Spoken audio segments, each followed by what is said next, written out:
శ్రోతలకు నమస్కారం. ముప్పవరపు వెంకయ్యనాయుడు గారు అనగానే దేశ రాజకీయాల్లోనే కాక అంతర్జాతీయంగా కూడా తనదైన పంచకట్టుతోనూ, తనదైన వాగ్ధోరణిలోనూ, తనదైనటువంటి మాట తీరులోనూ అనేక రకాలుగా జనాల యొక్క హృదయాలను చూరగొన్నటువంటి వ్యక్తి. పూర్వ రాష్ట్రపతి, ఉపరాష్ట్రపతిగా ఉంటూ తనదైన శైలిలో వాగ్బాణాలు సంధిస్తూ అనేక సూచనలు చేసినటువంటి మహోన్నత వ్యక్తి వెంకయ్యనాయుడు గారు. నాయుడు గారు నమస్కారం. నమస్కారం పద్మనాభరావు గారు. ఆకాశవాణి కూడా మీతో పాటే పుట్టింది. 75 సంవత్సరాలు పూర్తి చేసుకున్న మీరు 75వ సంవత్సరంలో ప్రవేశించినటువంటి ఆకాశవాణి శ్రోతలకు, అక్కడ పనిచేస్తున్నటువంటి సిబ్బందికి తమ సందేశాన్ని 2 నిమిషాలు. 75 సంవత్సరాలు వయసులో ప్రవేశిస్తున్న భారతీయులందరికీ చిరపరిచితమైన ఇష్టమైన ఆకాశవాణి శ్రోతలకు, ఇక్కడ పనిచేస్తున్న సిబ్బందికి అందరికీ నేను శుభాకాంక్షలు అందజేస్తున్నాను. ఈ 75 సంవత్సరాల యొక్క ఈ ప్రయాణంలో అనేక మైలురాళ్లను అధిగమించి ముందుకు సాగిన ఆకాశవాణి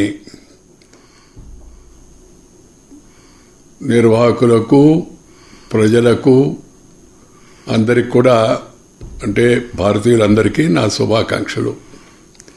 మంచి ఒక ప్రచార ప్రసార సాధనాన్ని ప్రజల ముందు ఉంచి విశ్వసనీయత, అలాగే నాణ్యత, సంస్కారవంతమైన ఒక మంచి ప్రజావాణిగా రూపొందిన ఆకాశవాణికి ఈ సందర్భంగా నా శుభాకాంక్షలు. నాయుడు గారు, మీరు ఇటీవలే వజ్రోత్సవ సంరంభాలతో ఆత్మీయ మిత్రులందరినీ కూడా హైదరాబాద్లో కలిసి పలకరించేటువంటి సందర్భంలో ప్రధానమంత్రి గారు మీ జీవన రేఖలకు సంబంధించినటువంటి 3 గ్రంథాలను ఆవిష్కరిస్తూ అత్యున్నతమైనటువంటి మీ సేవలను గురించి ఎంతో ప్రసిద్ధపూర్వకంగా ఆయన తన హృదయాన్ని ఆవిష్కరిస్తూ మిమ్మల్ని ప్రశంసించారు. ఈ 75 సంవత్సరాల జీవితాన్ని మీరు ఒక్కసారి సింహావలోకనం చేసుకుంటే మీకు ఏమనిపిస్తుంది నాయుడు గారు? నాకు తృప్తి కలుగుతుంది. ఈ 75 సంవత్సరాల యొక్క జీవనాన్ని సంతృప్తికరంగా ముందుకు తీసుకెళ్లాను అనే సంతృప్తి నాకు బాగా ఉంది. ఏ బాధ్యత చేపట్టినా దానిని కర్తవ్య దీక్షతో సక్రమంగా సరైన పద్ధతిలో నిర్వహించే అలవాటు మొదటి నుంచి నాకు అలవడింది. దానివల్లనే ఈ 75 సంవత్సరాల యొక్క జీవనయానం ఒక రకంగా అర్థవంతంగా, విజయవంతంగా సాగిందని నేను భావిస్తున్నాను. నేను మామూలుగా జన్మదినోత్సవాలు చేసుకోను. వాస్తవంగా చెప్పాలంటే ఏ రోజు అనేది కూడా నిర్ధారించి ఎక్కడ రికార్డు పూర్వకంగా లేదు. ఈ జూలై 1 అనేది హెడ్ మాస్టర్ గారు స్కూల్లో వేసింది. మామూలుగా అందరికీ వస్తుండేవాళ్ళు ఆ రోజుల్లో.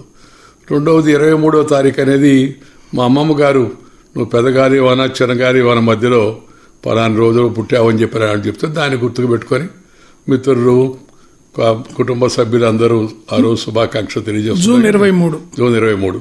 నేను ఎప్పుడూ బహిరంగంగా ఈ జన్మదినోత్సవాలు జరుపుకోలేదు. కానీ 75 సంవత్సరాలు జీవితంలో ఒక మైలురాయి. ఈ 75 సంవత్సరాలు జీవనయానాన్ని ఒకసారి అందరం కలిసి, మిత్రులు అందరం కలిసి ఆత్మీయ కలయిక ద్వారా మన ఆలోచనలు కలబోసుకుందాం, కలిసి కాసేపు కాలక్షేపం చేద్దామనే ఉద్దేశంతో మిత్రులందరూ కలిసి ఈ కార్యక్రమాన్ని ఏర్పాటు చేస్తామంటే నేను అంగీకరించాను. ఆ కార్యక్రమానికి మిత్రులు అందరూ రావడం, మీలాంటి వారందరూ, అది విజయవంతం కావడం చాలా సంతోషం. ప్రధానమంత్రి గారు, నేను గతంలో కలిసి పనిచేశాం కాబట్టి రాజకీయ రంగంలో ఉన్నప్పుడు, ఆయన గుజరాత్లో పార్టీ ప్రధాన కార్యదర్శిగా ఉన్నప్పుడు, అలాగే రాష్ట్ర ముఖ్యమంత్రిగా ఉన్నప్పుడు, ఆ తర్వాత నేను అఖిల భారత అధ్యక్షుడు అయిన తర్వాత కూడా వివిధ బాధ్యతలు నిర్వర్తిస్తున్న సందర్భంగా వారిని కలవడం, కలిసి మాట్లాడుకోవడం, అనేక ఆలోచనలు కలబోసుకోవడం కూడా జరిగేది.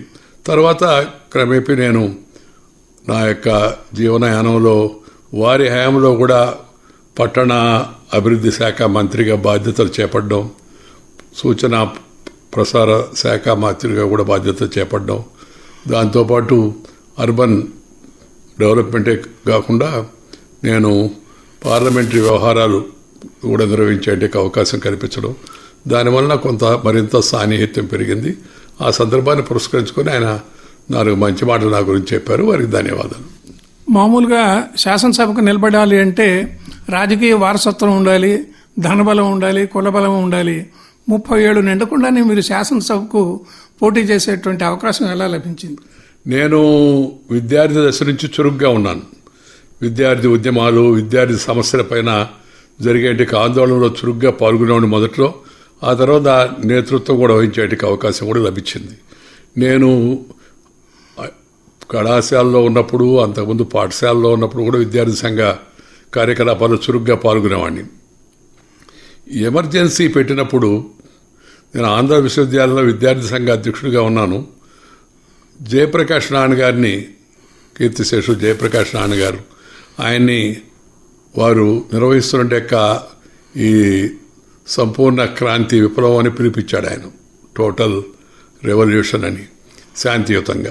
ఆ పిలుపుతో అనేక మంది ప్రేరణ పొందారు. అలా ప్రేరణ పొందిన వాళ్ళలో నేను కూడా ఒకడిని. వారిని విశాఖపట్నంలో మా యూనివర్సిటీకి ఆహ్వానించడం, రాష్ట్రం అంతా కూడా ఆయన పర్యటన చేయడం, ఆయనతో కలిసి ఉండే అవకాశం నాకు లభించింది. దాన్ని కారణంగా చూపి ఎమర్జెన్సీలో నన్ను మీసా కింద అరెస్ట్ చేశారు. 17 నెలల పాటు విశాఖపట్నం, ఇక్కడ ముషీరాబాద్ జైలు, వీటన్నిటిలో ఉన్నాను. ఆ సందర్భంగా అనేక మంది ప్రముఖులతో సాన్నిహిత్యం కూడా నాకు ఏర్పడింది. అనేక విషయాలు తెలుసుకునే అవకాశం కూడా లభించింది జైలు జీవితం వలన. ఒక రకంగా చెప్పాలంటే రాజకీయాల్లోకి రావాలనే ఆలోచన కూడా ఆ సందర్భంగానే కలిగింది.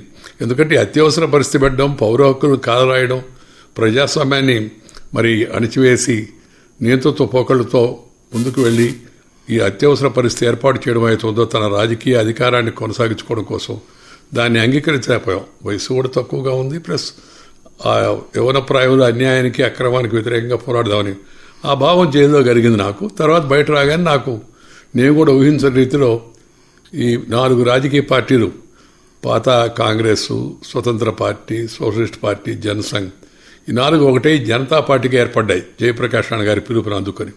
ఆ జనతా పార్టీ తరఫున నాకు పార్లమెంటుకు పోటీ చేసే అవకాశం ఒంగోలు నుంచి లభించింది చాలా చిన్న వయసులో. ఆ పార్లమెంట్ ఎన్నికల్లో చాలా ప్రజలు బాగా ఆదరించిన ఎన్నికల్లో నేను విజయం సాధించలేకపోయాను. ఎందుకంటే ఆంధ్రప్రదేశ్లో 42 సీట్లకు గాను 1 సీటు మాత్రమే జనతా పార్టీ గెలిచింది. సంజీవ్ రెడ్డి గారు, నంద్యాల నుంచి. ఆ మిగతా 41 కాంగ్రెస్. అంటే దక్షిణాదిన కొంత కాంగ్రెస్ ప్రభావం ఎక్కువగా కనపడింది మనకి. ఉత్తరాదిన కాంగ్రెస్ మొత్తం తుడిచిపెట్టుకుపోయింది. ఆ సందర్భంగా నేను రాజకీయంలో ప్రవేశించడం జరిగింది. తర్వాత వెంటనే అసెంబ్లీ ఎన్నికలు వచ్చాయి. అసెంబ్లీ ఎన్నికల్లో ఉదయగిరి నుంచి నన్ను అభ్యర్థిగా పెట్టారని పెద్దలు తెన్నేటి విశ్వనాథం గారు, లచ్చన్న గారు, నేను సంజయ్ రెడ్డి గారు, జూపడి జ్ఞాన గారు, వీళ్ళందరూ కలిసి యువకుడిగా ఉత్సాహవంతుడిగా ఉన్నాడని చెప్పి నాకు అవకాశం ఇచ్చారు. తద్వారా ఆ ఎన్నికలు నిలబడి శాసనసభ్యుడే అవకాశం లభించింది. మీరు 7 ఏళ్లు శాసనసభ్యులుగా పనిచేశారు. అప్పట్లో మరి చెన్నారెడ్డి గారు, ఆ తర్వాత ఎన్టీ రామారావు గారు ముఖ్యమంత్రులుగా ఉన్న శాసనసభలో దిగ్ధంతులైనటువంటి వ్యక్తులు ఉండేవారు. ఆనాటి జ్ఞాపకాలు మీకు ఎలా ఉన్నాయి? నేను శాసనసభ ఎన్నికల్లో గెలిచినప్పుడు మొదటిసారిగా, అంతకుముందే నేను పార్లమెంట్కి నిలబడున్నాను, కొద్దిగా కాంగ్రెస్ని నిశ్చితంగా విమర్శిస్తుండేవాడిని. అందుకని నేను ఎలాగైనా ఓడించాలని చెప్పని శ్రీమతి ఇందిరాగాంధీని తీసుకొచ్చారు ఉదయగిరికి. ఉదయగిరి ప్రజలు అప్పటి వరకు హెలికాప్టర్ చూడలేదు, ఉదయగిరిలో రైల్వే స్టేషన్ లేదు, ఉదయగిరిలో సినిమా హాల్ కూడా లేదు, టెంట్ ఉండింది. అలాంటి ప్రదేశానికి ప్రధానమంత్రిగా పనిచేసిన శ్రీమతి గాంధీని తీసుకురావడంతో జనం చాలా పెద్ద ఎత్తున వచ్చారు. అందరూ కొద్దిగా కంగారు పడ్డారు, కాంగ్రెస్కి ఏమన్నా అవకాశం ఉంటుందేమో. కానీ ప్రజలు నన్ను గెలిపించారు 78లో. రెండవసారి 83లో ఎన్టీఆర్ ప్రభంజనం ఎక్కువగా ఉంది, తెలుగుదేశం పార్టీ ఏర్పాటు చేయడం ఆయన. అప్పుడు కూడా ప్రజలు నన్ను ఆదరించి గెలిపించారు.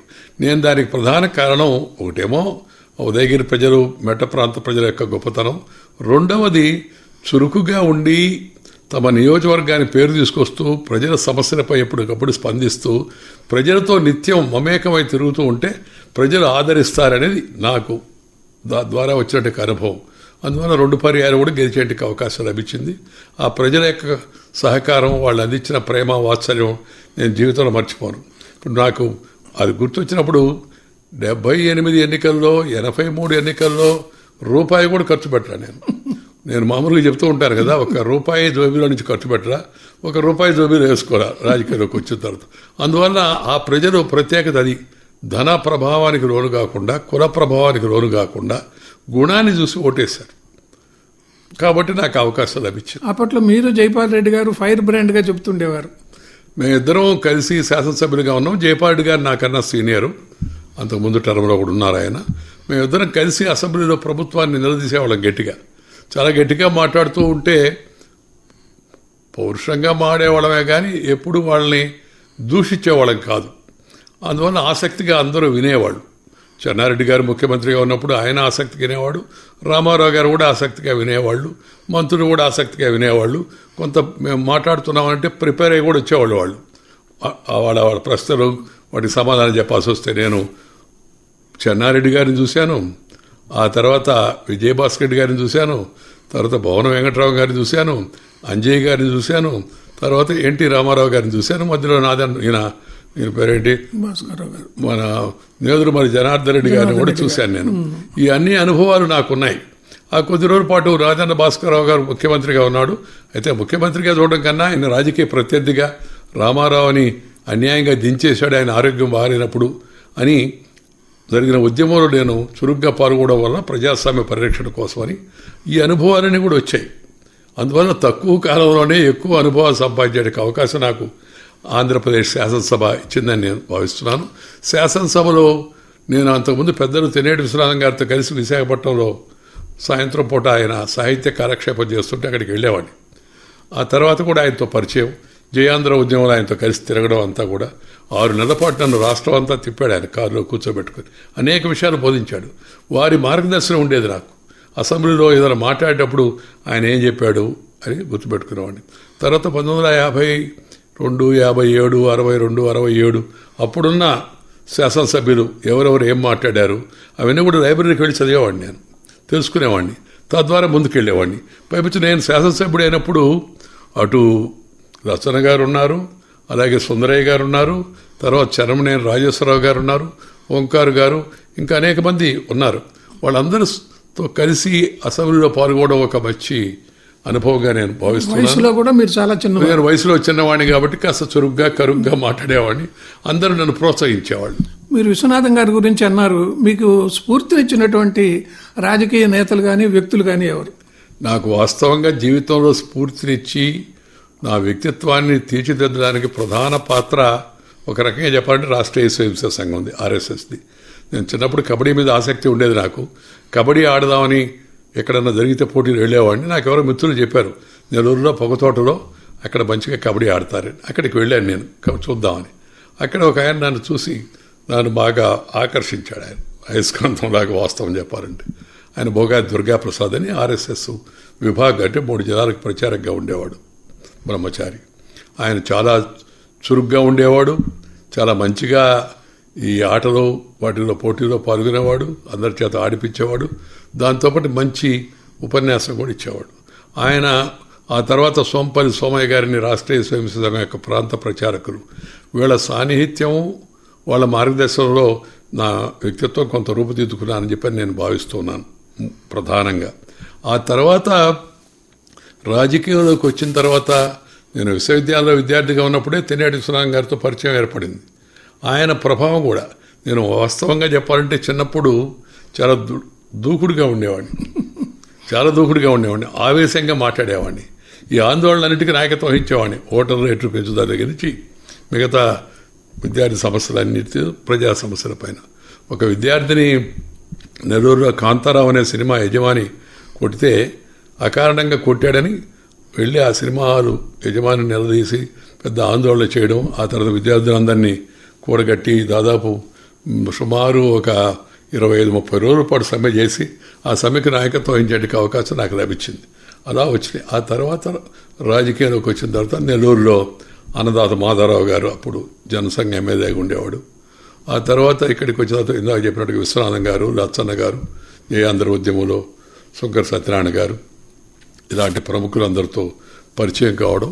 జూపూడి యజ్ఞాన గారు, నేను RSS అంటే అభిమాన పడేవాడిని కాబట్టి ఆ జనసంఘ నాయకులుగా ఉండే త్రిపుడి జ్ఞాన గారు, హైదరాబాద్కు వస్తే ఇక్కడ వి రామారావు గారు, సూర్యప్రకాష్ రెడ్డి గారు, పివి చలపతిరావు గారు, ఇలాంటి అనేక మంది ప్రముఖులతో నాకు పరిచయం పెరిగింది. ప్రసంగాల విషయంలో జగన్నాథరావు జోషి గారిని నేను చాలా వేగంగా మాట్లాడేవాడిని. ఆ వేగంగా మాట్లాడడానికి, ఆ ధోరణికి ప్రధాన కారణం నా చిన్నప్పుడు నేను వాజ్పేయి గారు మీటింగ్లకి, అద్వానీ గారి మీటింగ్లకి, జోషి గారి మీటింగ్కి వెళ్ళేవాడిని. జగన్నాథరావు జోషి గారు, ఆయన జగన్నాథరావు జోషి గారిని కర్ణాటక కేసరి అనేవాళ్ళు. ఆయన హుబ్లీ అక్కడి నుంచి ఇంతకుముందు పార్లమెంట్కి కూడా పోటీ చేశారు. స్వతహాగా ఆయన మహారాష్ట్రీయుడు, కానీ కర్ణాటకలో ఉన్నాడు. కన్నడ, మరాఠీ, సంస్కృతం, ఇంగ్లీష్ ఈ భాషలో అనర్ఘంగా మాట్లాడేవాడు. ఆయన ఎంత వేగంగా మాట్లాడేవాడంటే బహుశా నేను దేశంలో అత్యంత ప్రభావవంతమైన యొక్క ఉపన్యాసం వాజ్పేయి గారిది. ఆయన చతురత, సందర్భోచితంగా చెప్పే మాటలు, భాష అవన్నీ. కానీ అత్యంత వేగంగా చాలా వెళ్ళి నేరుగా అవతల వాడికి ముక్కుసూటిగా తగినట్టుగా ఆ ధోరణి నాకు శ్రీ జగన్నాథరావు జోషి గారి దగ్గర నుంచి వచ్చేది. ఆయన మాట్లాడితే అసలు ఆ మాటలన్నీ ఆ ప్రవాహంలో దుర్రేవి.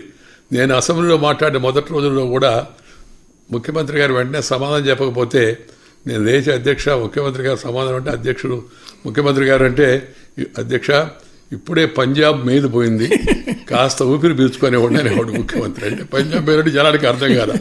ఆ రోజుల్లో ఆ ఫ్రాంటియర్ మెయిల్ అనేటువంటి చాలా వేగంగా పోయేదని పేరు, స్పీడు అలా దూకుడుగా ఉండేవాడిని. కానీ విశ్వనాథం గారితో పరిచయం కావడం, సన్నిహితం పెరగడంతో నాకు కొంత ఆ దూకుడు తగ్గి కాస్త సౌమ్యంగా వ్యవహరించే అలవాటు వారి నుంచి వచ్చిందని నేను భావిస్తున్నాను. మీరు 5 దశాబ్దాల రాజకీయ జీవితంలో ఒకే పార్టీ, ఒకే జెండా, ఈ పార్టీ పదవులన్నీ అనుకోకుండా మీ మెళ్ళో పూలమాలలు వేశాయి. వాస్తవంగా నేను నెల్లూరులో రాజకీయంలోకి రావడం అంటే విద్యార్థి ఉద్యమం ద్వారా వచ్చాను. ఆ తర్వాత జనసంఘ నాయకులు ఉపన్యాసాలు వినేవాడిని. జగన్నాథరావు జోషి గారు, తర్వాత సుందర్ సింగ్ భండారీ గారు, నానాజీ దేశ్ముఖ్ గారు, వాళ్ళని ఎదురుకు వస్తూ ఉంటే అప్పుడప్పుడు ఉపన్యాసం వినేవాడిని. వాజ్పేయి గారు వస్తున్నప్పుడు, వాజ్పేయి గారు మన నెల్లూరుకు వస్తున్నాడు, కోఆపరేటివ్ సెంటర్ విధానంలో సాయంత్రం బహిరంగ సభ ఉందని మైక్లో అనౌన్స్మెంట్ చేసేవాడిని నేను, యువకుడిగా, విద్యార్థి నాయకుడిగా ఉంటూ కూడా. అంటే అదొక మంచి పని అనే భావంతో. సో అలాంటి నేను ఒకరోజు అదే అటల్ బిహారీ వాజ్పేయి, అద్వానీ గారి మధ్య కూర్చొని అధికార పార్టీకి అఖిల భారత అధ్యక్షుడిని అవుతానని నేను ఊహించలేదు. ఆ అవకాశం వచ్చింది. దానికి ప్రధాన కారణం ఒకటి కార్యదీక్ష, దక్షత కారణం అయి ఉండొచ్చు. కానీ నేను మొదటి నుంచి ఆ నమ్ముకున్న సిద్ధాంతాన్ని వదిలిపెట్టలే. నేను పార్టీలో చేరతా అన్నప్పుడు ఆ రోజు ప్రముఖ రాజకీయ నాయకుడు నెల్లూరులో కీర్తిశేషుడు ఆనం వెంకటరెడ్డి గారు, ఇప్పుడు ఆనం రామనాయుడు గారు నాన్నగారు, ఆయన మా మేనమామ ఆయన దగ్గర తీసుకెళ్ళాడు నన్ను. మా వాడు పార్టీలో చేరతాడు. ఆయన ఏ పార్టీ అని అడిగాడు. నేను పార్టీలో చేరను, కానీ నాకు జనసంఘ అంటే అభిమానం, వాజ్పేయి గారి అభిమానం అని చెప్పి.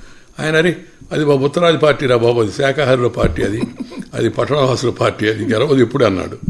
పొరవది అనుకుని నేను, ఆయన పెద్ద ఆయన కాబట్టి ఆయనకు నేను వెంటనే సమాధానం చెప్పరా, బట్ దాంట్లోనే కొనసాగాను. ఆ తర్వాత కొనసాగి ఆ పార్టీని నమ్ముకొని ఉండడం వలన ఆ తర్వాత అఖిల భారత అధ్యక్షుడు అయినప్పుడు వెంకటరెడ్డి గారు ఆయన ఇంటి నుంచి మా ఇంటి దాకా నడిచి వచ్చేవాడు. నడుస్తాడు ఆయన, మామూలు ఊళ్ళో నడుస్తుంటాడు. ఎప్పుడు ఆయన నడుస్తూ ఉంటే ఆయన 6 అడుగులు 2 అంగుళాలు 3 అంగుళాలు పొడవు ఉండేవాడు. ఆయన నడుస్తుంటే అందరూ కొంతమంది అనుసరిస్తుండేవాళ్ళు. ఆయన వచ్చి చెప్పాడు, రే బాబు అబ్బాయి నువ్వు నిజంగా మోనోగాడివిరా బాబు, నువ్వు దేశంలో పార్టీని నమ్ముకొని దాన్ని అధికార పార్టీకి అధ్యక్షుడు అయ్యావని చెప్పి ఆయన అభినందించాడు. భగవంతుడు మీకు అన్నీ ఇచ్చాడు. వీటన్నిటికీ మించి ప్రమాదాల ఒడిలో నుంచి మృత్యుంజయులుగా మీరు 3 సంఘటనలు బయటకు వచ్చారు. నేను ఈ ప్రమాదాలన్నీ బహుశా మా వంశంలో రాసున్నాయో నాకు తెలవదు. ఎందుకంటే మా అమ్మ చిన్నప్పుడు, నేను 13 నెలల ప్రాయంలో మా అమ్మ గేదె పొడిచి మా అమ్మ చనిపోయింది.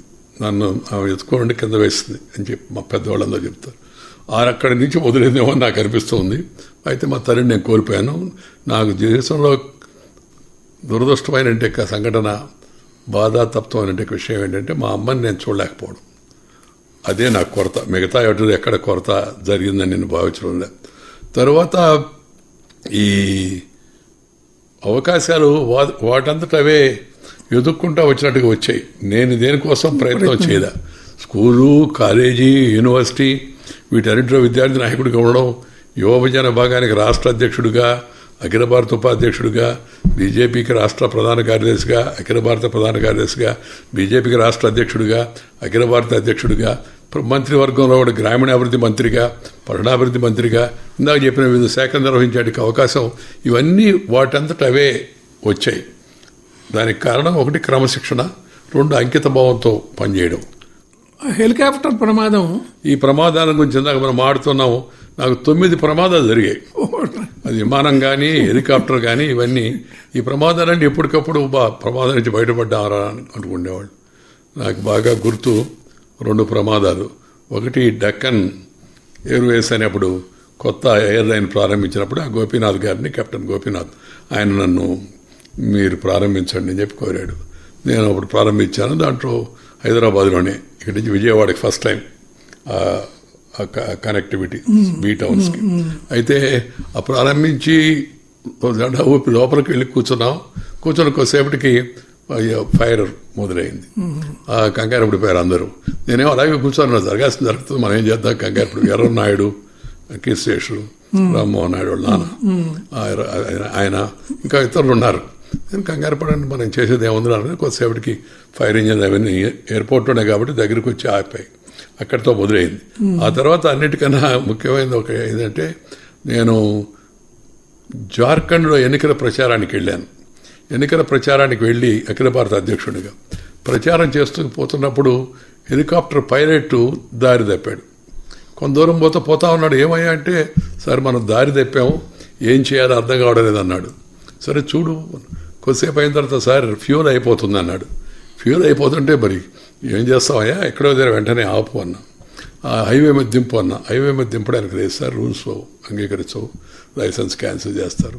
సరే ఎక్కడో దగ్గర ఆపోయా అంటే తీసుకెళ్ళి ఆ మొక్కజొన్న తోటలో అక్కడ దించేశాడు. మామూలుగా బారా చెట్టి అనే దగ్గర లోపలికి వెళ్ళి దించేసిన తర్వాత నేను హెలికాప్టర్లో కూర్చొని ఉన్నాను. ఇది అప్పుడు ఊళ్ళో కొంతమంది వచ్చారు. వాళ్ళు ఒక 4 పరిగెత్తుకుంటూ దగ్గరికి వచ్చి కిటికీ చూసి నన్ను, నేను ఆ కిటికీ క్రవట తీస్తే, సార్ మీరు వెంటనే వెళ్ళిపోండి అన్నారు. వెంటనే వెళ్ళిపోవడం ఏంది, ఏమి ఎవరికి రాకూడదు అన్న. కాదు సార్, మీరు వెళ్ళకపోతే వాళ్ళు వస్తారన్నాడు. వాళ్ళు వస్తారని చెప్పగానే నాకు అర్థమైంది విషయం. అది వాళ్ళు చెప్పారు, సార్ ఈ ఊరు అంతా నక్సలైట్ ప్రభావం ఎక్కువ, పొగలు కొంతమంది ఆర్జేడీ, రాత్రిపూట నక్సలైట్గా ఉంటారు, అందుకని మీరు వెంటనే వెళ్ళిపోతే మంచిది అన్నారు. సరే ఎవరి దగ్గర ఏదైనా వాహనం ఉందని అడిగా. ఇక్కడ ఎవరికి వాహనాలు లేవు సార్, ట్రాక్టర్ ఉంది కానీ వాళ్ళు ఆర్జేడీ పార్టీ మద్దతుదారులు అన్నారు. సరే ఇంకేం చేద్దామంటే చెప్పారు, 4 ఉన్నారు ఆ ఊళ్ళో. ఒక పోస్ట్ మాస్టరు, ఒక టీచరు, ఒక ఫేర్ ప్రైస్ షాప్ అతను. వీళ్ళు మేము మాత్రమే జనతా ఇదే దీనికి సపోర్టర్స్ సార్ అన్నారు. సరే నా దగ్గర పాత మోటార్ సైకిల్ ఉంది సార్ అన్నాడు, రాజ్దూత్ మోటార్ సైకిల్. సరే తీసుకురావయ్య అన్న. అతను సంకోచిస్తున్నాడు, పాత మోటార్ సైకిల్ ఎక్కుతాడా సార్ అని. నేను దాని మీద ఎక్కి, నేను నా సహాయకుడు పూర్ణ అని ఇద్దరం అతను సూట్ కేసు పట్టుకొని ఉంటే 13 కిలోమీటర్లు మెయిన్ నేషనల్ హైవే దాకా ప్రయాణం చేశాం. ఈ లోపల నాకు అరుణ్ జైట్లీ గారు అక్కడ గయాలో ఉన్నాడు. ఆయన దగ్గర నుంచి ఫోన్ వచ్చింది. ఏమనంటే, మీరు వెంటనే అక్కడే ఉండిపోండి, నేను ఫోర్సెస్ని పంపిస్తున్నా అన్నాడు. తర్వాత నేను ఇప్పుడు విష్ణురావుని ఐపీఎస్ ఒక అతను ఉన్నాడు ఇప్పుడు ఆ గీతం యూనివర్సిటీకి, తర్వాత అక్కడి నుంచి అక్కడ ఎన్ఆర్ఐ మెడికల్ కాలేజీకి ఇన్ఛార్జ్ చేశాను. అతనుకి మా వాడు ఫోన్ చేశాడు, ఐజీ తెలుసు, ఏమంటే మీరు అక్కడ ఉండొద్దు, వెంటనే బయలుదేరి వచ్చేసేయండి, ఆ ఏరియా అంతా వాళ్ళ ఇన్ఫ్లుయెన్స్ ఎక్కువ ఉంటుంది, పోలీసు కూడా వస్తుందని నమ్మకం లేదు, అక్కడ ఉండే ప్రభుత్వం మీకు అనుకూలం కాదన్నాడు. సరే బయలుదేరి వచ్చేసిన తర్వాత పైలట్కు సేవడికి ఏమిచ్చాడు సందేశం, సార్ మీరు వెళ్ళిపోయిన 7-8 నిమిషాల్లో వచ్చి వాళ్ళు తగలబెట్టేశారు సార్ హెలికాప్టర్ అని. మీరు అరుణ్ జైట్లీ అన్నారు. అరుణ్ జైట్లీ, అనంతకుమార్, ప్రమోద్ మహాజన్, వెంకయ్య నాయుడు, సుష్మా స్వరాజ్, ఇది ఒక యువ బృందంగా ఆ రోజుల్లో చెప్పుకునేవారు. ఆ రోజుల్లో అటల్ బిహారీ వాజ్పేయి గారు, అద్వానీ గారు పార్టీలో 2వ తరం యువతరాన్ని ప్రోత్సహించేవాడు. ఆ ప్రోత్సహించే సమయంలోనే మమ్మల్ని అందరినీ గుర్తించి ఆయన దగ్గర తీసి, ఇద్దరు కూడా మహానాయకులు ఇద్దరు మాకు పూర్తిగా అన్ని విధాల ప్రోత్సాహాన్ని ఇచ్చారు. మేమందరం కలిసి ఒక బృందంగా పనిచేసేవాళ్ళం. తరచుగా సాయంత్రం పూట రోజు ఢిల్లీలో ఉంటే కార్యాలయంలో కలుసుకోవడం, ఆలోచనలు కలబోసుకోవడం, అద్వానీ గారి మార్గదర్శనం తీసుకోవడం, ముందుకు వెళ్ళడం, అవసరమైనప్పుడు ప్రధానమంత్రిని కలవడం, ఇవన్నీ చేస్తుండేవాళ్ళం. మంచి మిత్రులు. దురదృష్టవశాత్తు ఏంటంటే మిత్రులుగా పేర్కొనబడిన ఆ రెండవ తరం వాళ్ళందరూ ప్రమోద మహాజన్ కావచ్చు, గోపీనాథ్ ముండే కావచ్చు, అనంతకుమార్ కావచ్చు, సుష్మా స్వరాజ్ కావచ్చు, అరుణ్ జైట్లీ గారు కావచ్చు, మనోహర్ పారికర్, వీళ్ళెవరూ ఇవాళ లేరు. నేను ఒక్కడే మిగిలిపోయాను. అప్పుడప్పుడు తలుచుకుంటే నాకు బాధేస్తుంటారు. మీరు మొత్తం రాజ్యసభలో ఒక దశాబ్ద కాలం జీవన గమనం సాగించారు. మామూలుగా అధికార పార్టీలో ఉంటే అన్ని హంగులు ఉంటాయి. 10 సంవత్సరాల పాటు అధికార పక్షాన్ని మీరు ఎదుర్కొన్న తీరుతెన్నులు లోకమంతా కూడా మెచ్చుకునేటట్లుగా ఉంటాయి. ఈ శాసనసభలో నేను ఉన్నప్పుడు ఎలాగైతే అగ్రెసివ్గా వెళ్ళి విషయాలను లేవనెత్తేవాడినో, మొదట్లో నేను పార్లమెంట్కి ఎన్నికైనప్పుడు ప్రతిపక్షంలో ఉన్నాం. ఆ తర్వాత కూడా నేను ఎంపీగానే ఉన్నాను. ఎంపీగా ఉండి అనేక విషయాలపైన ఎలుగెత్తి గొంతెత్తి మాట్లాడడం, విషయాలను ప్రభుత్వం దృష్టి తీసుకెళ్లి అవసరమైతే ప్రభుత్వం తప్పు చేస్తుంది అనిపిస్తే నిలదీయడం, ఇది మామూలుగా అలవాటైపోయింది. అందుకనే ప్రతిపక్షంలో ఉన్నప్పుడు శాసనసభలో ఎలాగైతే ఎక్కువ మంది నా వైపు చూసేవాళ్ళు, రాజ్యసభలో కూడా మొదట్లో అలాంటి అవకాశం వచ్చింది. ఆ అవకాశాన్ని ఉపయోగించుకొని ప్రజా సమస్యలను లేవనెత్తే విషయం, పార్టీ దృక్కోణాన్ని తీసుకొచ్చే ప్రయత్నం కూడా చేయడం కూడా జరిగింది. అదొక మంచి అనుభవంగా నేను భావిస్తున్నాను. మీరు ప్రత్యక్ష ఎన్నికల్లో పాల్గొనటం లేదని కొంతమంది అంటారు. వాస్తవం అది. ఈ ప్రశ్న కొంతమంది లేవనెత్తారు. ఆ మొదట్లో అయితే కొంతమంది విలేకరులు తెలవని వాళ్ళు, సార్ మీరు ఎప్పుడు ప్రత్యక్ష ఎన్నికల్లో గెలవనే లేదంటే నేను చెప్పాను ఆ విలేకరికి, అరే బాబు నువ్వు పుట్టక ముందు 1978లో నేను ఎమ్మెల్యేగా గెలిచాను. 78లో మా జిల్లాలో 11 స్థానాల్లో 10 స్థానాలు కాంగ్రెస్, నేను ఒక్కడనే జనతా పార్టీ. 83లో మా జిల్లాలో 11 స్థానాల్లో 10 స్థానాలు తెలుగుదేశం, నేను ఒక్కడనే బీజేపీ తరఫున గెలిచాను. అది కాదు, తర్వాత నేను ఎక్కువగా పార్టీ మీద దృష్టి పెట్టాను. పార్టీ విస్తరణ, పార్టీ కోసం అని చెప్పి పర్యటన చేయడం, నిరంతర పర్యటనలు. మీరు ప్రత్యక్ష ఎన్నికల్లో గెలవాలంటే కాన్స్టిట్యున్సీలో ఉండాలి, అక్కడ ఉండి ప్రజలతో సంబంధాలు పెట్టుకోవాలి. లేకపోతే దాంతోపాటు చురుగ్గా ఉండేవాడంటే ప్రజలు ఇంకా ఎక్కువ డిమాండ్ చేస్తారు ఉండాలని. మరి వాళ్ళందరూ పెద్ద పెద్ద నాయకులు అందరూ అంటే ఉత్తరాదికి, పశ్చిమానికి, దక్షిణానికి తేడా ఉంది. అక్కడ పార్టీ పేరుతో ఎవరు నిలబడే గెలిచే అవకాశం ఉంది. ఇక్కడ అలా కాదు, వ్యక్తిత్వం ఆధారంగా ఎక్కువగా ప్రధానంగా. ఇప్పుడు నేను ఆ రోజుల్లో గెలిచామనంటే 3 గెలిచాం. అక్కడ ఉన్న స్థానిక పరిస్థితుల వలన చురుగ్గా ఉండేవాళ్ళకి గెలిచాం. ఎక్కువ మంది రాలేకపోయారు. ఉత్తరాదినట్టు కాదు, పార్టీ మొదటి నుంచి బలంగా ఉంది, జనసంఘ హయాం నుంచి పార్టీ బలంగా ఉండి అవకాశం వచ్చిన వాళ్ళు గెలుస్తూ ఉండేవాళ్ళు. ఇక్కడ కాన్స్టిట్యున్సీ మీద ఫోకస్ చేసి అక్కడ ఎమ్మెల్యేగా ఉండిపోవడమా, లేదా మొత్తం రాష్ట్రం అంతా పర్యటించి ఆ తర్వాత దక్షిణాది అంతా పర్యటించి పార్టీ విస్తరణ అన్నప్పుడు నేను పార్టీ విస్తరణకి ప్రాధాన్యత ఇచ్చాను. అందువల్ల ఒక నియోజకవర్గానికి కేంద్రీకృతం అయ్యే అవకాశం లభించలేదు. అందువల్ల తర్వాత జరిగిన ఎన్నికల్లో నేరుగా ప్రత్యక్ష ఎన్నికల్లో గెలిచేందుకు అవకాశం లేకుండా పోయింది ప్రయత్నం చేసినప్పటికి కూడా. దానికి కారణం ఏంటంటే నేను ఇక్కడ తిరుగుతుంటాడు మామూలుగా. ఆ తర్వాత అద్వానీ గారు చెప్పారు, లేదు పార్లమెంట్లో ఉండడం, నేను పార్టీ పని చేస్తున్నాగా సంతృప్తిగా తిరుగుతున్నాను. నాకు బాగా సంతృప్తి విషయం ఏంటంటే బీజేపీ అఖిల భారత ప్రధాన కార్యదర్శిగా దేశం అంతా విస్తృతంగా పర్యటించాను. నేను వెళ్ళి కార్యకర్తలు కలుసుకునేవాడిని. అధ్యక్షుడిగా కూడా అలాగే పర్యటన ఎక్కువ చేశాను. సంతృప్తిగా ఉంటే అద్వానీ గారు చెప్పారు, పార్లమెంట్లో ఉంటే ప్రభుత్వం ఏం చేస్తుంది, పార్లమెంటరీ వ్యవస్థ నడుస్తుంది, వీటన్నిటిలో కొంత అనుభవం వస్తుంది, అందుకని పార్లమెంట్కి ఉండడం మంచిదన్నారు. తర్వాత వరుసగా 4 పర్యాయాలు నాకు రాజ్యసభకి, 3 పర్యాయాలు కర్ణాటక నుంచి, 1 పర్యాయం రాజస్థాన్ నుంచి రాజ్యసభకు వచ్చేందుకు అవకాశం పార్టీ కల్పించింది. బీజేపీ 2 పార్లమెంటు స్థానాలు, 80 స్థానాలు, మళ్ళీ ఒక ప్రభుత్వాన్ని ఏర్పరిచేటువంటి స్థితిలో వాజ్పేయి గారు ప్రధానమంత్రిగా ఉండి మీకు మంత్రివర్గం గ్రామీణాభివృద్ధిని మీరు ఎందుకు కోరుకున్నారు? నేను పార్టీలో ఉన్న ప్రముఖులందరూ ప్రభుత్వంలోకి వెళ్ళిపోయారు ఒక దశలో. అప్పుడు పార్టీ ఆఫీసులో ఒకరోజు చర్చ జరిగింది. వాజ్పేయి గారు, అద్వానీ గారు అందరూ ఉన్నారు. అందరూ 2వ తరం వాళ్ళంతా పార్టీలో ప్రభుత్వంలోకి వచ్చేస్తున్నారు. పార్టీ విషయాలు ఎవరు చూస్తారు? బీజేపీలో ఎప్పుడు పార్టీకి ప్రాధాన్యత ఎక్కువ ఉండేది. పార్టీ ద్వారానే మనం పైకి వచ్చామనంటే భావన ఉంటే, అప్పుడు మిగతా వాళ్ళు మాడక ముందే నేను వెంటనే ముందుకు వచ్చి నేను ఉంటానని చెప్పా. తర్వాత సాయంత్రం పూట అద్వానికి అడిగారు నన్ను, మిగతా వాడు కూడా మాడేవాడుగా నీకన్నా సీనియర్ ఉన్నారు కదా, నువ్వు వెంటనే చెప్పేసావంటే నాకు ఇష్టం అండి అన్నా. నేను ఉంటానని పార్టీకి జనరల్ సెక్రటరీగా ఉన్నా. తర్వాత దక్షిణాది నుంచి బీజేపీ, డిఎంకే, ఇతర పక్షాలతో కూడా సహకారం తీసుకుని అప్పుడు ప్రభుత్వం ఏర్పడింది. వాజ్పేయి గారు దాదాపు 22 పార్టీల కూటమికి ఆయన సంకీర్ణ ప్రభుత్వం సంకీర్ణ ప్రభుత్వం ఏర్పడింది. అప్పుడు డిఎంకే వాళ్ళు ఎక్కువగా ఉన్నారు ప్రభుత్వంలో, ప్రముఖ స్థానంలో మిగతా వాళ్ళు ఉన్నారు. బీజేపీ నుంచి అంత ప్రముఖ వ్యక్తి ఎవరు లేరు. ఉన్న వాళ్ళలో రంగరాజు కుమారమంగళం గారు, మోహన్ కుమారమంగళం గారి కుమారుడు, ఆయన చురుగ్గా ఉండేవాడు. ఆయన కాంగ్రెస్ నుంచి బీజేపీకి వచ్చాడు, బట్ చురుగ్గా ఉండేవాడు. ఆయన మంత్రిగా ఉన్నాడు. ఆయన చనిపోయాడు. చనిపోవడంతో వాజ్పేయి గారు దక్షిణాది నుంచి బీజేపీ వాళ్ళు ఎవరన్నా ఉండడం మంచిది ప్రభుత్వంలో, అందువల్ల నువ్వు ప్రభుత్వంలోకి రా అని చెప్పారు. సరే సార్, నేను అప్పుడు నవ్వుతూ కూడా ఆయన ఎలాగైతే కొంత హాస్యం మేళవించి మాట్లాడుతుంటాడు, అప్పుడే అన్నా సార్ నన్ను ఎందుకు ప్రమోట్ చేస్తాను, ఈ ప్రమోషన్ క్యా అన్నాడు. నేను చెప్పాను సార్ అభి తక్ మై మహామంత్రి కలిసే మంత్రి బన్ జావో గాని. మహామంత్రి అంటే జనరల్ సెక్రటరీ, మహామంత్రి అంటారు హిందీలో.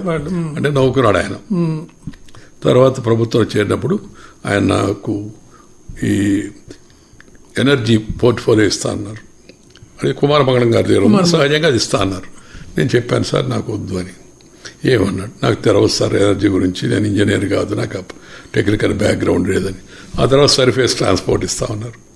అది ఇలా చెప్తూ ఉంటే నేను అన్నిటికీ అది ఇది అంటుంటే ఒకరోజు ఆయన అసంతృప్తి, అది ఒక రకమైన అసహనంగా అద్వానీ గారిని అడిగారు, ఏంది ఏం కావాలో కనుక్కోండి అని.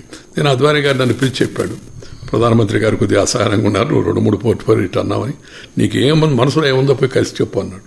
నేను వెళ్ళి కలిసి చెప్పాను నెక్స్ట్ డే ఆయనకి. సార్ నాకు వ్యవసాయ శాఖ అంటే ఇష్టం, ఈ ఆర్థిక సంబంధమైన శాఖదేవి నాకు ఇష్టం ఉండదు, ఈ కాంట్రాక్టరు లేదా టెక్నికాలిటీస్ ఇవన్నీ అని. అంటే ఏ శాఖ కావాలంటే వ్యవసాయం ఇవ్వండి అన్నాను. వ్యవసాయం అంటే ఆయన కార్యదర్శి వైపు చూశాడు.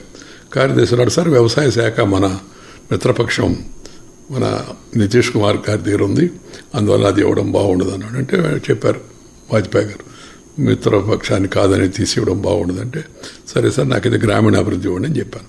ఆయన నవ్వాడు. గ్రామీణాభివృద్ధి అంటే ఏదో తెలుసు అని. తెలుసు సార్, నేను గ్రామం నుంచి వచ్చాను. గ్రామాలకు మొదటి నుంచి నాకు రాజకీయాల్లోకి వచ్చినప్పటికి కూడా ఈ పట్టణాలకు గ్రామాలకు మధ్య అంతరం తగ్గించాలా, గ్రామీణ ప్రజల యొక్క వాయిస్ వినిపించాలా, గ్రామీణ ప్రజల యొక్క సమస్యలపై ప్రభుత్వం ఒక రకంగా చెప్పాలంటే ఎక్కువ ఫోకస్ చేయాలా. ఎందుకంటే జనం 160% గ్రామాల్లో ఉండేవాళ్ళు, ఈ యొక్క వ్యవసాయము చేతివృత్తుల మీద ఆధారపడి ఉండేవాళ్ళు కాబట్టి దానికి ప్రాధాన్యత ఇవ్వాలని. అందుకని నేను గ్రామీణాభివృద్ధి శాఖను కోరుకున్నాను. ఆ శాఖలో నాకు ఎంతో సంతృప్తిని కూడా ఇచ్చింది. 2000-2002 సంవత్సరాల మధ్యలో అనేక రకాలైనటువంటి అభివృద్ధి కార్యక్రమాలు ఆ శాఖలో మీరు చేపట్టారు. ఈ ప్రధానమంత్రి గ్రామీణ సడక్ యోజన, ఇది ప్రధానమంత్రి గారు వాజ్పేయి గారు మీకు గుర్తుంటుంది, స్వర్ణ చతుర్భుజ యోజన అని, గోల్డెన్ క్వాడ్రిలేటర్ అని ఒక ప్రాజెక్టుని చేపట్టారు. దేశంలో అటక్ నుంచి కటక్ వరకు, కన్యాకుమారి కాశ్మీర్ వరకు అంతా కనెక్టివిటీ 4-వే హైవే పెట్టారు. అంటే అప్పుడు అది చాలా పాపులర్ అయింది. తర్వాత నేను వాజ్పేయి గారిని కలిసి చెప్పాను, సార్ అది ఎలా పాపులర్ అయిందో మనం గ్రామీణ ప్రాంతాలకు కూడా కనెక్టివిటీ ఇస్తే బాగుంటుందని. వాజ్పేయి గారి ఆలోచన బాగానే ఉంది. ఆర్థిక మంత్రితో మాట్లాడితే ఆయన సాధ్యం కాదన్నాడు. ఎందుకు సాధ్యం కాదు సార్ అన్నాను. సాధ్యం కాదంటే మనం నేషనల్ హైవేకి టోల్ గేట్ ఉంటుంది, ఆ టోల్ గేట్కి ఫీ ఉంటుంది, బ్యాంకులు రుణాలు ఇస్తాయి ముందు, ఆ తర్వాత టోల్ ద్వారా వచ్చిన వాటిని బ్యాంకులు కట్టేయచ్చు, అందుకని ఎవరైనా రుణం ఇస్తారు. మనం గ్రామీణ ప్రాంతాల్లో టోల్ పెడితే సాధ్యం కాదు, ప్రజలు దాన్ని ఆమోదించరు, కాబట్టి సాధ్యం కాదన్నాడు. అయినా కూడా నేను 1-2 సార్లు అద్వానీ గారిని కలిసి మళ్ళీ వాజ్పేయి గారిని కలిసి పట్టుదలగా మాడుతున్న రోజు వాజ్పేయి గారు క్యాబినెట్లోనే అందరి ముందు చెప్పబోయాను ఎందుకు ప్రాధాన్యత ఉందనంటే, అప్పుడు నేను నవ్వుతూ నీ శైలిలో చెప్పు అన్నాడు. నేను నా శైలిలో చెప్పాను, సార్ ఈ అర్బన్ రూరల్ డివైడ్ ఎండ్ కావాలా, ఈ గ్రామీణ ప్రాంతాల్లో రోడ్డు లేకపోతే గామే సడక్ నయ్యేతో గామే కో ఆయేగా నై, ఎవరు రారు, కలెక్టర్ డాక్టర్ యాక్టర్ ట్రాక్టర్ कोई नहीं आएगा, इसलिए गांव के लिए सड़क का निर्माण बहुत जरूरी है, చాలా అవసరం అని చెప్పాను. చెప్తే అందరు నవ్వారు. ఆర్థిక మంత్రి కూడా సరే అని అంగీకరించాడు. తద్వారా ఈ గ్రామీణ సడక్ యోజనని పల్లెకు పక్కా రోడ్డు కార్యక్రమం రూపుదిద్దుకుంది. అది వాళ్ళ దేశంలో గ్రామీణ ప్రాంతాల్లో చాలా పాపులర్గా ఉండే స్కీములు అదొకటి. దాంతోపాటు ప్రతి పల్లెకు కూడా నీరు, మంచినీటి సౌకర్యం ఇచ్చే పథకం కూడా ఆ సందర్భంగా ప్రవేశపెట్టడం కూడా జరిగింది. రోడ్డు మనకి సడక్, ఇది మన నీరు, ఈ రెండు ప్రధానమైనవి. వాటికి ప్రాధాన్యత ఇవ్వడంతో ఆ శాఖకు కూడా కొంత ప్రాధాన్యత వచ్చింది, నాకు కూడా కొంత గుర్తింపు వచ్చింది. 10 సంవత్సరాల కాంగ్రెస్ పాలన తర్వాత 2014లో మోడీ గారి ప్రభుత్వం వచ్చింది. అప్పుడు మళ్ళీ మీరు పట్టణాభివృద్ధి శాఖకు వచ్చారు. నాకు పట్టణాభివృద్ధి శాఖ ఇచ్చినప్పుడు ఆశ్చర్యం కలిగింది. నాకు అరుణ్ జైట్లీని అడిగా మిత్రుడిని, ఏమయ్యా నాకేంటి పట్టణాభివృద్ధి శాఖ ఇచ్చారని, నేను గ్రామం అని కదా అంటే, గ్రామీణ ప్రాంతాల నుంచి ఈ మధ్యకాలంలో పట్టణాలకు వలస ఎక్కువైంది, అందుకని వాళ్ళ మంచి చెడు చూడడం కోసం నీకు పట్టణాభివృద్ధి శాఖ ఇచ్చారే అని ఆయన సరదాగా చెప్పాడు. పట్టణాభివృద్ధి గురించి ప్రధానమంత్రి గారికి అనేక ఆలోచనలు ఉన్నాయి. ఆలోచనలు ఒకసారి నాతో చెప్తూ మనం పట్టణాభివృద్ధి పైన కూడా ఎక్కువ దృష్టి పెట్టాలి, ఎందుకంటే పట్టణీకరణ పెరుగుతూ ఉంది కదా ఇప్పుడు, అది మనం ఇష్టం ఉన్నా లేకపోయినా దట్స్ ఏ రియాలిటీ. కాబట్టి పట్టణాల యొక్క అభివృద్ధి పైన ఎక్కువ దృష్టి పెట్టాలా. ఈ ఆఫెజార్డ్గా పట్టణాలు పెరిగిపోతే తర్వాత ఇబ్బంది అవుతుంది. మనం చూస్తున్నాం కొంత దాని ప్రభావం మనకు కూడా కనబడతా ఉంది ఇప్పుడు. ఇటువంటి అటు విధంగా పట్టణాలు పెరిగిపోవడం, వలసలు ఎక్కువ కావడం అని చెప్పి పట్టణాభివృద్ధి శాఖ నాకు ఇచ్చారు. పట్టణాభివృద్ధి శాఖలో కూడా అప్పుడు ప్రధానమంత్రి గారి ఆలోచనల సందర్భంగా ఈ యొక్క స్మార్ట్ సిటీ, అమృత్, అలాగే ప్రతి ఇంటికి ట్యాప్, అంతకుముందేమో ఊరికి కుళాయి, ఇప్పుడేమో ఇంటికి ట్యాప్, ఇచ్చేటికి అనేక పథకాలు దీంట్లో ప్రవేశపెట్టడం జరిగింది. దాంతోపాటు మన యొక్క స్వచ్ఛ భారత్ యోజన, దేశం అంతా పరిశుభ్రంగా ఉండాలని ఇలాంటి కార్యక్రమాలను కూడా ఈ పట్టణాభివృద్ధి శాఖలో నిర్వహించేటికి అవకాశం లభించింది. ఆ పట్టణాభివృద్ధి తర్వాత ప్రధానమంత్రి గారు ఇన్ఫర్మేషన్ బ్రాడ్కాస్టింగ్ మినిస్ట్రీ, ఆ తర్వాత పార్లమెంటరీ మినిస్ట్రీ, ఇవన్నీ కూడా నాకు అనుబంధంగా చేర్చారు. అందువల్ల అన్ని శాఖల్లో కూడా పనిచేసేటికి అవకాశం లభించింది. ముఖ్యంగా పార్లమెంటరీ అఫేర్స్, పార్లమెంట్లో లోక్సభలో నేను లేననే కొరత నాకు మనసులో కొద్దిగా ఉంది. కానీ ఇప్పుడు ఇది మంత్రి అయినో ఎక్కువగా లోక్సభలో కూడా సమయం గడిపి అక్కడ ప్రభుత్వ పక్షాన్ని సమర్థిస్తూ చూడడం, ప్రతిపక్షానికి సరిగా సకాలంలో సమాధానం చెప్పడం, ఇవన్నీ కూడా కొంత ఎక్కువగా దృష్టి పెట్టడం జరిగింది. పార్లమెంటరీ వ్యవహారాల్లో ముఖ్యంగా ఈ ప్రతిపక్షాలతో సంబంధాలు ఏర్పరచుకోవడం, వాళ్ళని కూడా సమన్వయం చేసుకోవడం కూడా చేశారు. నేను మొదటి నుంచి నాకు అలవాటిన విధానం ఏంటంటే, రాజకీయ పార్టీలో ఒకరికొకరు ప్రత్యర్థులు తప్పితే శత్రువులం కాదని ఆ భావం. సిద్ధాంతపరంగా పడకపోయినప్పటికీ కూడా వ్యక్తులతో సంబంధాలు అవుతున్నాయో రాజకీయంలో ఒకరికొకరు మంచి సంబంధాలు ఉండాలి, ఒకరినొకరు గౌరవించుకోవాలా.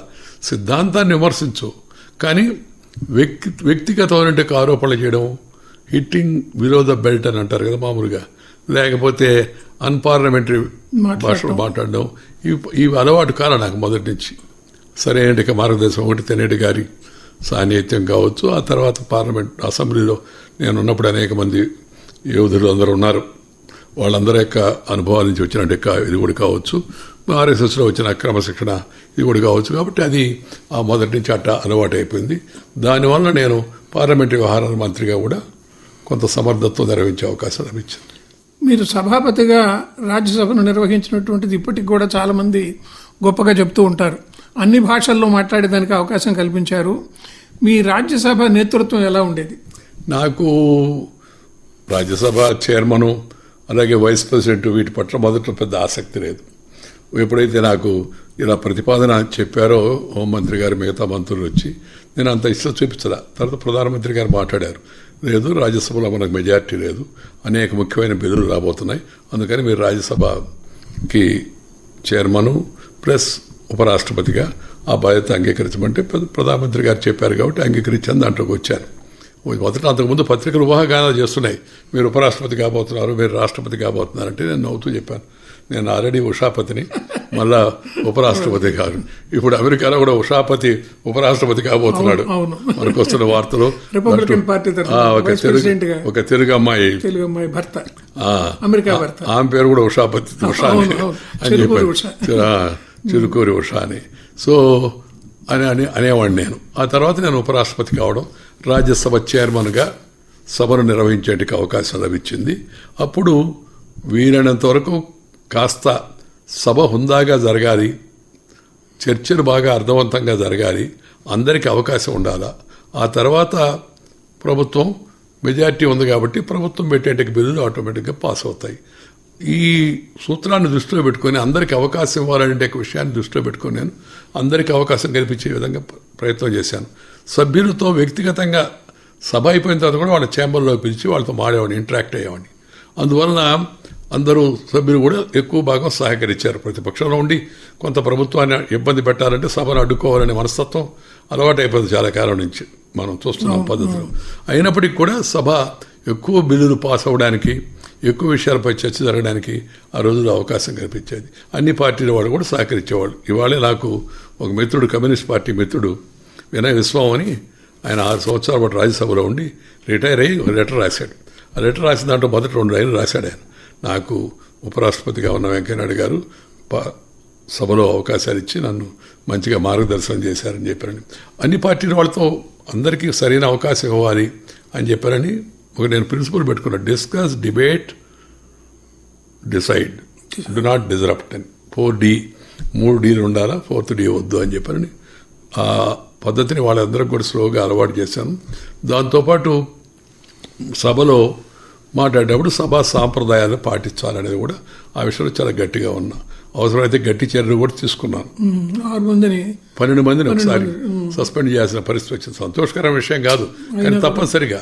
ఎందుకంటే డిగ్నిటీ ఆఫ్ ద హౌస్. ప్రపంచంలో మంది అతిపెద్ద పార్లమెంటరీ ప్రజాస్వామ్య వ్యవస్థ మంది. ప్రపంచం మన వైపు చూస్తుంది ఇప్పుడు అన్ని విధాలుగా కూడా. అలాగే దేశంలో ఉన్న యూత్ కూడా పార్లమెంట్ వైపు చూస్తారు. మనం అందుకని రోల్ మోడల్గా ఉండాలనేది నా మనసులో ఉన్న అభిప్రాయం. కాబట్టి వీలైనంత వరకు హుందాగా నిర్వహించే ప్రయత్నం చేయడం, అర్థవంతంగా, కేవలం నిర్వహించడమే కాదు, బిల్లులు పాస్ కావాలా. కాబట్టి నేను ఇప్పుడు వాళ్ళకి ఒక సూత్రం చెప్పాను.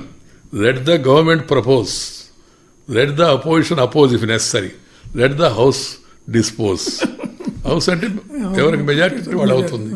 అందుకని ఒకసారి సభలో గవర్నమెంట్ చాలా ఇంటాలరెంట్గా ఉంది, దేశంలో ఇంటాలరెన్స్ పెరిగిపోయిందని చర్చ జరుగుతుంది. నేను నవ్వుతూ చెప్పాను, కరెక్ట్, నేను కూడా ఒప్పుకుంటున్నాను. We must be tolerant towards the mandate of the people.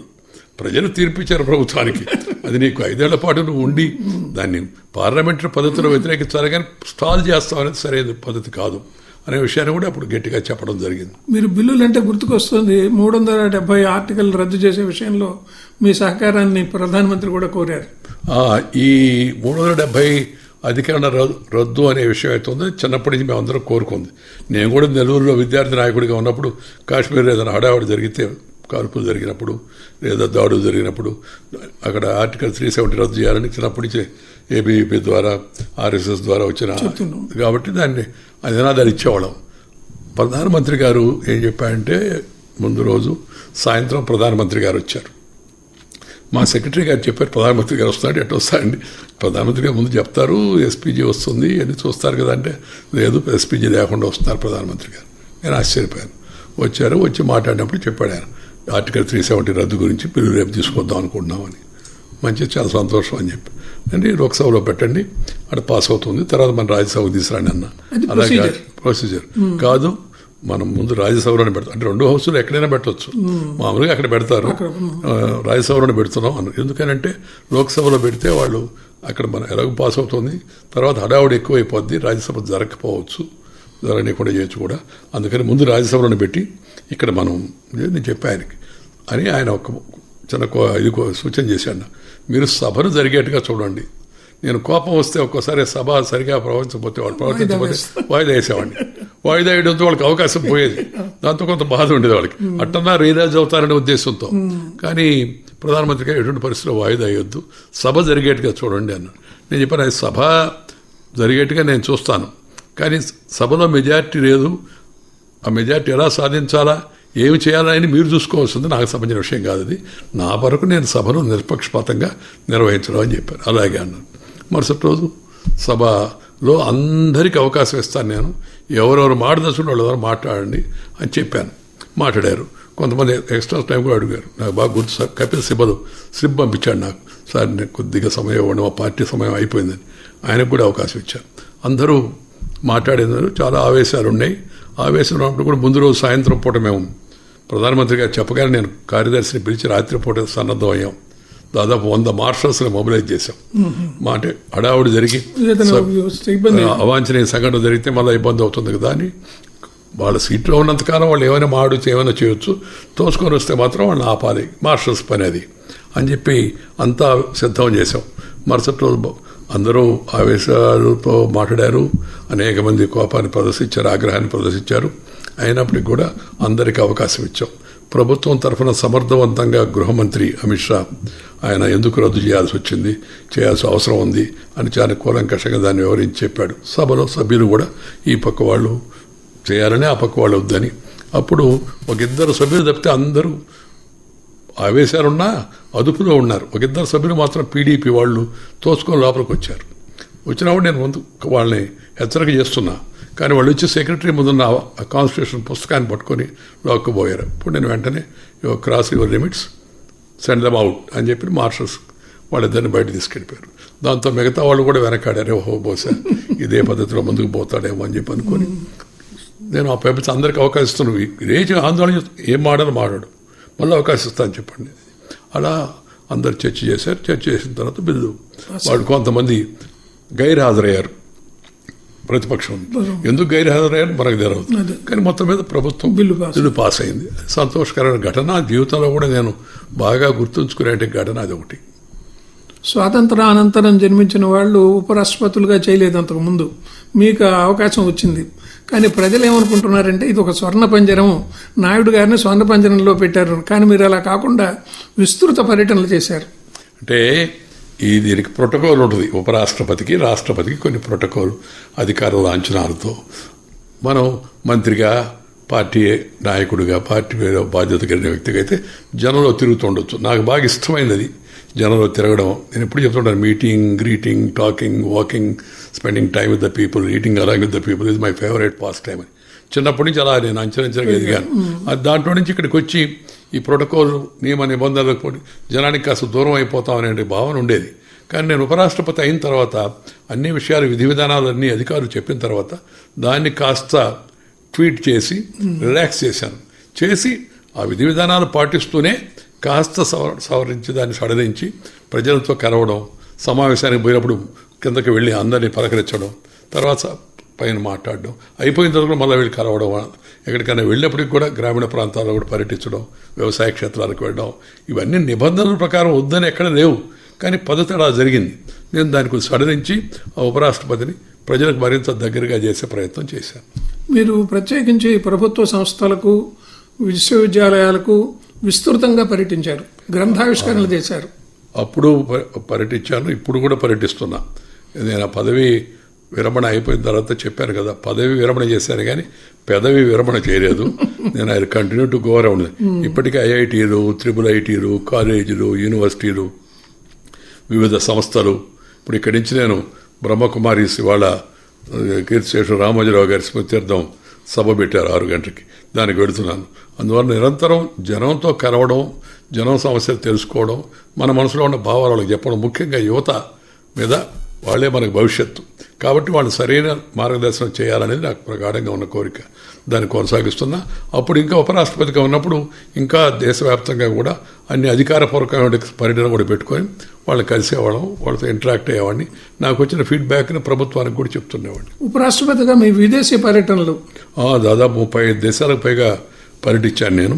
ఆ దేశాధినేతలను కలుసుకునేట్టుకు అవకాశం, ఇప్పుడు అమెరికా అధ్యక్షుడిగా ఉన్న ట్రంప్ గారిని, అలాగే ఫ్రెంచ్ అధ్యక్షుడిగా ఉన్న మెక్రాన్ గారిని, అలాగే జర్మనీ ఛాన్సలర్ మర్కెల్ గారిని, అలాగే రష్యన్ అధ్యక్షుడు పుతిన్ గారిని, ఇంకా అనేక మంది అరబ్ దేశాల సమయం యొక్క అధిపతులు, వీళ్ళందరినీ కలుసుకునే ఆర్యన దేశాల యొక్క ప్రపంచ ఆర్యన దేశాల యొక్క సదస్సులో పాల్గొనేందుకు అవకాశం, అజర్బైజాన్లో, ఇలా అన్ని అవకాశాల్లో వెళ్ళి అక్కడికే వెళ్ళేవాడిని, వాళ్ళందరినీ కలిసేవాడిని, విషయాలు తెలుసుకునేవాడిని, మన గురించి, మన దేశాన్ని గురించి, మన సంస్కృతి గురించి వాళ్ళకి తెలియజెప్పే ప్రయత్నం చేశాను. ప్రత్యేకించి మీరు అనేక రకాలైనటువంటి సంస్థలతో అనుబంధం కాకుండా యువతకు స్ఫూర్తిని కలిగించాలని స్వర్ణ భారత్ ప్రారంభించారు. సేవ అనేది జీవితంలో ఒక భాగం కావాలి, గాంధీ గారు చెప్పారు. ఎందుకంటే share and care is the core of Indian philosophy.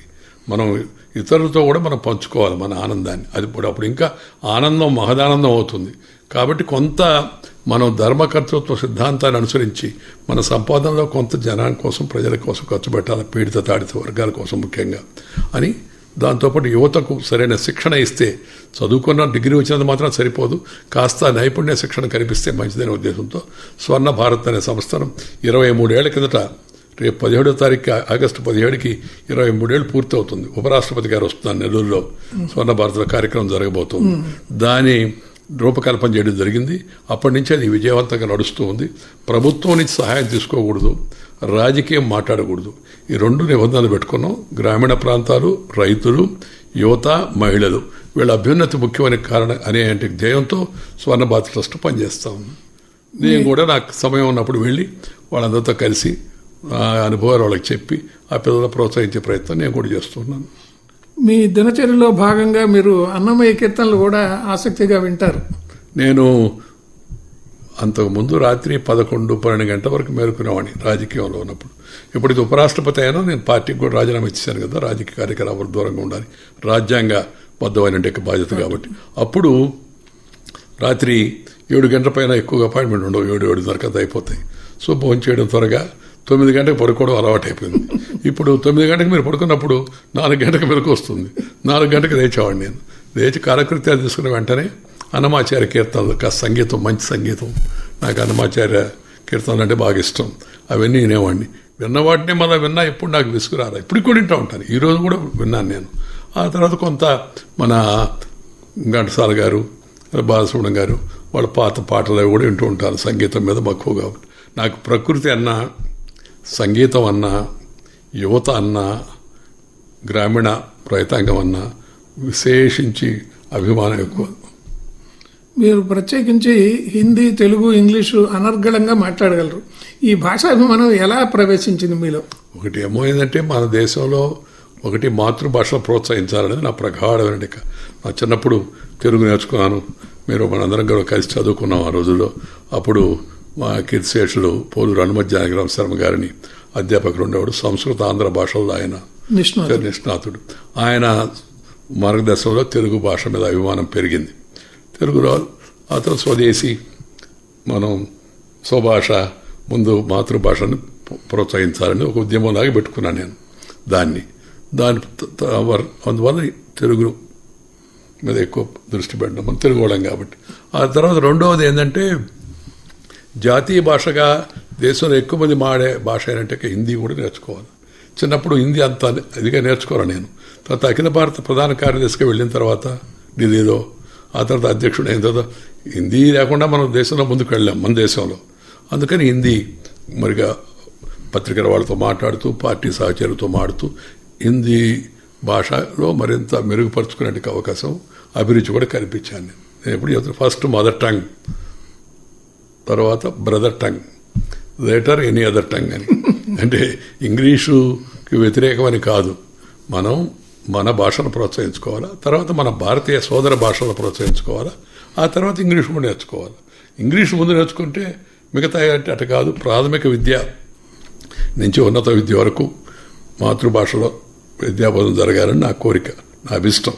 నేను అటు రాష్ట్రపతి, ప్రధానమంత్రి గారు, ప్రభుత్వం, పార్లమెంటు ఎక్కడ మానే ఈ విషయాన్ని గట్టిగా నొక్కి ఒక్కాడిస్తుంటారు. రాజ్యసభలో చైర్మన్గా ఉన్నప్పుడు కూడా భారతీయ భాషలో ఏ భాషలైనా మాతృభాషలో మాడే అవకాశం అందరికి కల్పించి దానికి సమాంతరంగా భాష తర్జుమా జరిగే విధానాన్ని కూడా ప్రోత్సహించడం జరిగింది. ఇప్పుడు బాగా పాపులర్ అయిపోయింది.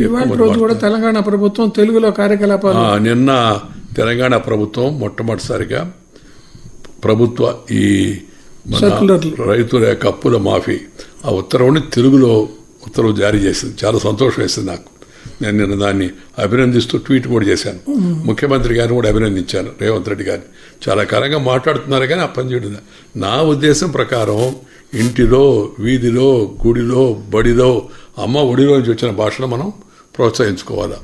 రెండవది ఏదైతే ఉందో, మనం ఇంట్లో మాడుకోవడమే కాకుండా ప్రభుత్వం కూడా తన కార్యకలాపాలను మాతృభాషలో జరపాలి. ఇక్కడ ఆంధ్రప్రదేశ్ మంది పేరుకి, ఆంధ్రప్రదేశ్లో ఇంగ్లీష్లో ప్రభుత్వ ఉత్తర్వులు ఎందుకు ఇవ్వాలా? ఎవరి కోసం? అది ఇంగ్లీష్ వాళ్ళు పెట్టిపోయిన పద్ధతి అది. అందుకని ప్రభుత్వ ఉత్తర్వులు, న్యాయ విభాగంలో కోర్టుల్లో కూడా వాదోపవాదాలు, తీర్పులు, ఇవన్నీ నిదానంగా మాతృభాషలో రావాలనేది నా కోరిక. ప్రారంభమైంది.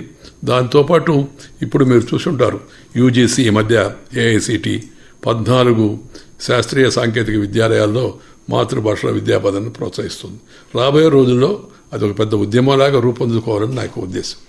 లాయర్ల పిల్లలు లాయర్లు, డాక్టర్ల పిల్లలు డాక్టర్లు, రాజకీయాల్లో ఉన్న మీరు పిల్లల్ని ఎందుకు దూరంగా ఉంచారు? యాక్టర్ల పిల్లలు యాక్టర్లు, మనం ట్రాక్టర్ నడిపేవాళ్ళం పిల్లలం కాబట్టి పిల్లలు, నేనేం చెప్పానంటే పిల్లలకి మీకు ఏది అభిరుచి ఉందో దాని వైపు వెళ్ళండి. నేను రాజకీయాల్లో ఉన్నంతకాలం మీరు రాజకీయంలో జోక్యం చేసుకోవద్దు.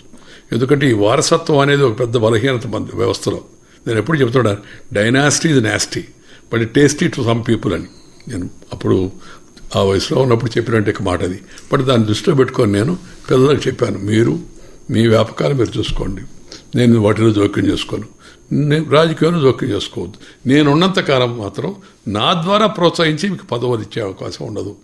రాజకీయ నాయకులు కుమారులు రాజకీయాలు రాకూడదు అంటే రావచ్చు, కానీ హెలికాప్టర్లో దింపినట్టుగా కాకుండా వాళ్ళు కష్టపడి చిన్నప్పటి నుంచి పైకి రావాలి. సో నేను ఆ విధంగా ప్రోత్సహించాలని చెప్పాను. వాళ్ళు కూడా దాన్ని అర్థం చేసుకొని వాళ్ళ సేవా కార్యక్రమాలు లేకపోతే వ్యాపార కార్యక్రమాల్లో నిమగ్నమైనారు. మా అమ్మాయి తన వ్యాపారంతో పాటు కుటుంబంతో పాటు స్వర్ణ భారత్ ట్రస్ట్ వ్యవహారాలు చూస్తుంది. మా అబ్బాయి కూడా తన ప్రైవేట్ ఆ బిజినెస్తో పాటు ఆయన ముప్పవర్ ఫౌండేషన్ పెట్టి దాంట్లో అందరికీ యువతకి శిక్షణ ఇచ్చే కార్యక్రమాలు చేపడుతున్నాడు. అది నాకు సంతోషంగా ఉంది. చాలామంది అడుగుతుంటారు నన్ను, సార్ మన కుటుంబం నుంచి ఎవరు రావాలి సార్, ముప్పవర్ ఎవరు ఉండాలని. అలా ఏమి నియమం లేదేవయ్యా అని చెప్తూ ఉంటాను నేను మామూలుగా. సాధారణంగా మన గురువు గారికి ఒక అవార్డు వచ్చిందంటే మనం సంతోషిస్తాం. అదే సమయంలో గురు శిష్యులు ఇద్దరికీ అవార్డు వస్తే మనం అందరం సంతోషిస్తాం. అద్వానీ గారికి భారతరత్న, మీకు పద్మవిభూషణ్ లభించాయి ఒకే సందర్భంలో. ఈ సందర్భంలో మీ శ్రమకు తగిన ఫలితంగా దేశం అంతా గుర్తిస్తోంది.